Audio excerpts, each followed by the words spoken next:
Sejam bem-vindos a mais um vídeo. No vídeo de hoje vou ensinar-vos as regras mais básicas do Kimbundo. Comecemos pelo mais básico, o valor das letras. A letra G ou G para algumas pessoas tem sempre som nasal, mesmo seguindo de I ou de E, tem sempre o som de G e não de J. Dois exemplos, Kutungila, Kangiji.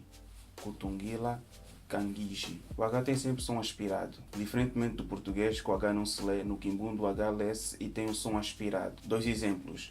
Rima, Hoji. Rima, Hoji. A letra K substitui as letras C e Q no português. No Kimbundo as letras C e Q não se usam. Usa-se o K para substituir essas duas letras. Dois exemplos. Kima, Kibuku. A letra M e a letra N servem para nasalar o som da sílaba seguinte. Dois exemplos. Mbolo, Ngongo.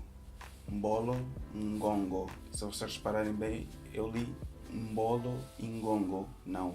Mbolo nem Ngongo. Lê-se Mbolo, Ngongo. A letra R tem sempre um som mais brando, tal como no português dizendo as palavras caro, quero, pera. O som do R tem exatamente o mesmo valor que nessas palavras. A letra S, mesmo entre vogais, tem sempre som de C de cedilha ou dois S. Nunca tem som de Z. Dois exemplos. Messo e osso. Messo e osso. A letra X e a letra Z têm exatamente o mesmo valor que no português. Posto isto, agora vamos falar um pouco dos prefixos.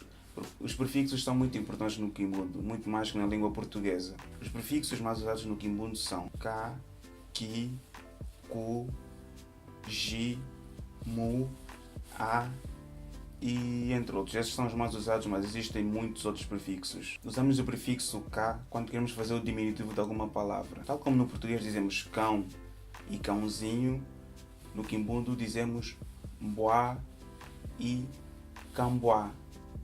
Ou seja, o prefixo K corresponde exatamente ao sufixo inho no português. Seguindo o exemplo anterior, se em português dizemos cão e canzarrão, no Kimbundo dizemos mboá e quimboá.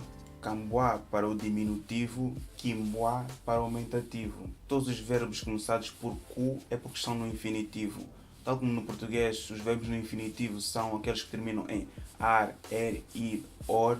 No Kimbundo, os verbos começados por ku estão no infinitivo. Sim, eu sei o que é que vocês estão a pensar. Kuduro não é verbo e Kuduro também não faz parte do Kimbundo. Mas vou citar aqui alguns exemplos válidos. Kuzuela, Kutunda, Kutala, Cubana, Kuzola, Kwenda, são todos verbos no infinitivo. Já outros prefixos como ji, ma, mu, são prefixos que se usam para fazer o plural. Exemplo, mbiji, jimbiji, kamba, macamba, túbia, matúbia, ngulo, jingulo.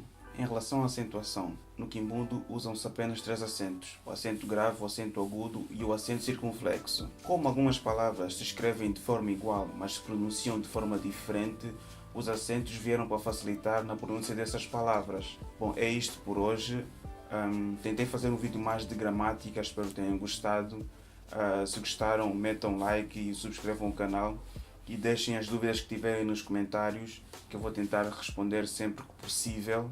E já agora quero agradecer a quem tem tentado a subscrever o canal e a deixar comentários, que eu tenho visto todos os comentários e tenho tentado responder o máximo possível. Obrigado por terem visto este vídeo e até o próximo vídeo. Tchau!